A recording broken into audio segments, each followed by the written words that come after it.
देखिए, बीजेपी हर वो काम करना चाहती है जिससे मुसलमानों का नुकसान हो, ख़ास तौर से। और वो ये काम करके हिंदू समाज को पूरी तरीके से बेवकूफ़ बना रहे हैं और हिंदू समाज को एक मैसेज ये देने की कोशिश कर रहे हैं कि जैसे वो मुसलमानों का बहुत बड़ा नुकसान कर रहे हैं, ताकि कोई हिंदू नौजवान रोज़गार ना मांगे, कोई सुरक्षा की बात ना मांगे, कोई चिकित्सा के ऊपर बात ना करे। और इतने जो भ्रष्टाचार हो चुके हैं इनके, जो इन्होंने अडानी और अंबानी को करोड़ों रुपए की, लाखों करोड़ों की संपत्तियां दे चुके, इस पे कोई सवाल ना करा। इसलिए मुसलमान मुसलमान का भूत सामने ले गए। वक्फ बोर्ड से, अफवाफ से इनका क्या लेना देना। वो बताते हैं कि मुसलमानों के फायदे के लिए। अरे भाई, जब मुसलमानों के फायदे की नहीं पड़ी, हम बोले ना मत बनाओ, मुसलमान ही बोले ना मत बनाओ बोल के, तो हमारे इतना फायदा क्यों सोच रहे। मोदी जी कब से इतने बड़े मुसलमानों के मसीहा बन गए, बीजेपी वाले कब से इतने बड़े मसीहा बन गए। हम भी बोले ना, पार्लियामेंट में खड़ रहे कि हमारे कायद असद अवैसी साहब बोल रहे, सड़क पे उतर के बोले, जंतर मंतर पे पूरे उलमाए दिन धरना धरना दे के बोले, मुस्लिम पर्सनल लॉ बोर्ड बोल रहा है कि ये बिल को मत लाया जाए, बल्कि किसको खुश करने को लेकर है। इनको जो लैंड माफिया है, जो इनके हाथ के नीचे इनके दल्ले बन के बैठे हैं, उनको मदद करने के लिए बिल लाया जा रहा। जो लैंड ग्रेबिंग करके बैठे हुए लैंड माफिया लोग, जो गुंडे पाल के रखे, उनकी मदद करने के लिए बिल ला रहा। ये मुसलमानों ने भरम में से बाहर निकल जाना कि कोई मुसलमानों के लिए ला रहे। अरे तुम तो मुसलमानों के खुलेआम दुश्मन, तुम तो खुलेआम बोलते हैं खबरस्तान और शमशान की बात करने वाले लोग, तुम कपड़े देख के पहचान लेने वाले लोग, सेलेक्टिव लगाते हैं तुम, खास तौर सेलेक्टिव कलम लगाते तुम खास तौर से ऐसे समाज के दंगाइयों के ऊपर। देखिए अभी नागपुर के अंदर जो दंगाइये थे, अफेंस कर दिए उनके ऊपर, जब भी छूट गए वो, अब बेचारे बेवकूफ डाल दिए जेलों में। ये सेलेक्टिव जो तुम्हारा काम चला ना, सुप्रीम कोर्ट ने बहुत अच्छे तरीके से भी मास्टर गवर्नमेंट को बहुत कड़े शब्द में इनको पुकारा है। जस्टिस जोसेफ और जस्टिस नागरत्न ने कहा कि नपुंसक कहा महाराष्ट्र की गवर्नमेंट, क्या बाकी रहा इसके अंदर।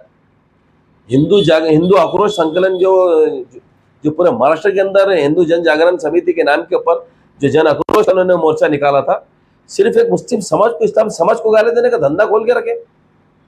तो ये कोई भी, अभी तो सिर्फ महाराष्ट्र का केस गया था तो जस्टिस को ये बोलना पड़ा सुप्रीम वाटर स्कीम का सबसे बड़ा घोटाला करा, जो होना चाहिए था बेटा। तो क्या चल रहा है, जहां जहां इनकी गवर्नमेंट है, देखो कैसे लोगों को सत्ता में बिठा के रखे। वक्फ बोर्ड की जो जमीन है वो करीब के लिए। मेरे को एक बात बताइए, मोदी और बीजेपी वालों का लेना देना है क्या। किसी मालूम है कि उनको औकात,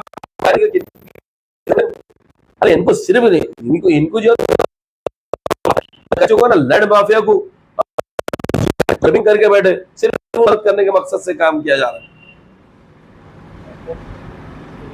ओके सर, जैसे कि आपने ट्वीट करे है कि कारपोरेशन में बहुत सारे ठेकेदारों को पेमेंट नहीं मिली।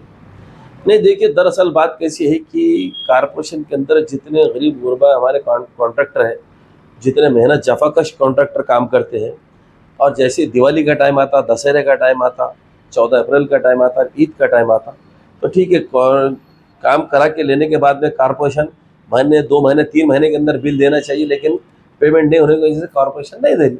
लेकिन जब सन का टाइम आता, जब त्योहारों का टाइम आता, तो उस टाइम पे बिल दिए गए। पास्ट टेंस में ऐसा हुआ, दिवाली के टाइम पे भी दिए गए और दशहरे के टाइम पे भी दिए गए।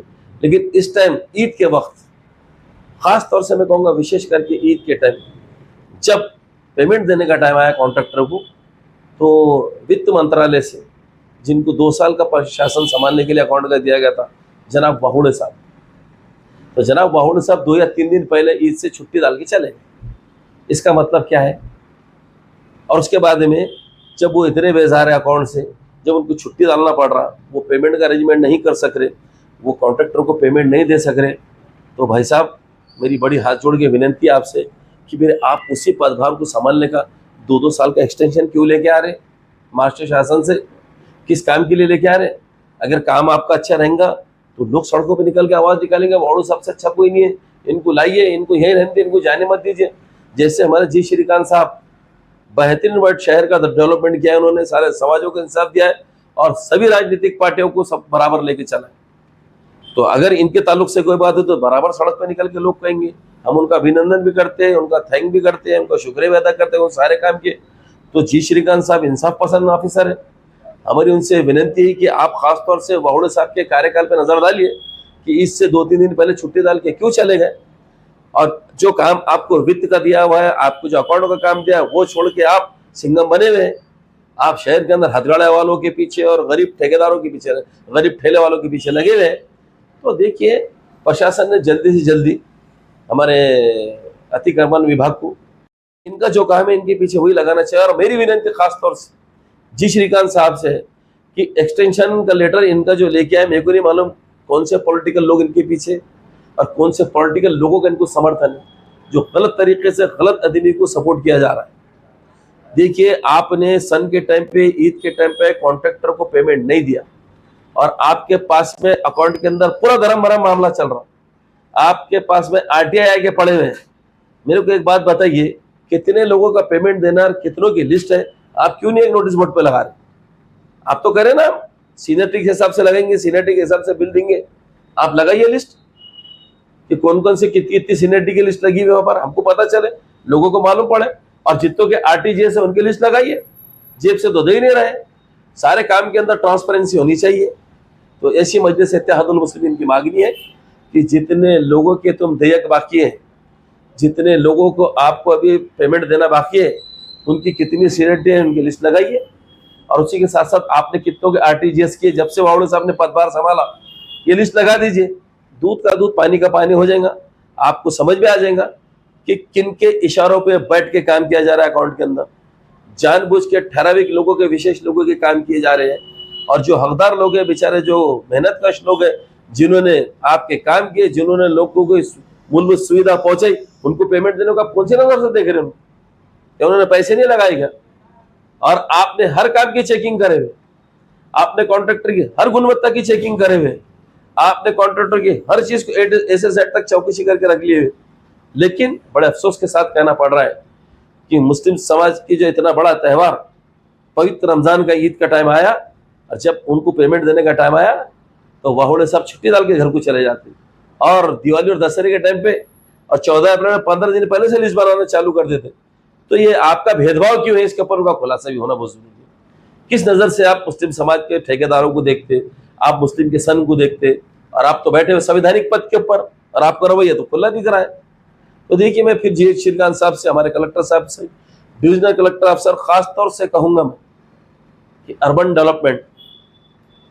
डेवलपमेंट के हमारे चीफ सेक्रेटरी साहब से भी मेरी विनती है कि विशेष करके औरंगाबाद के अकाउंट ऑफिसर के ऊपर नजर रखी जाए, इनके कामकाज का पूरा ऑडिट चेक किया जाए।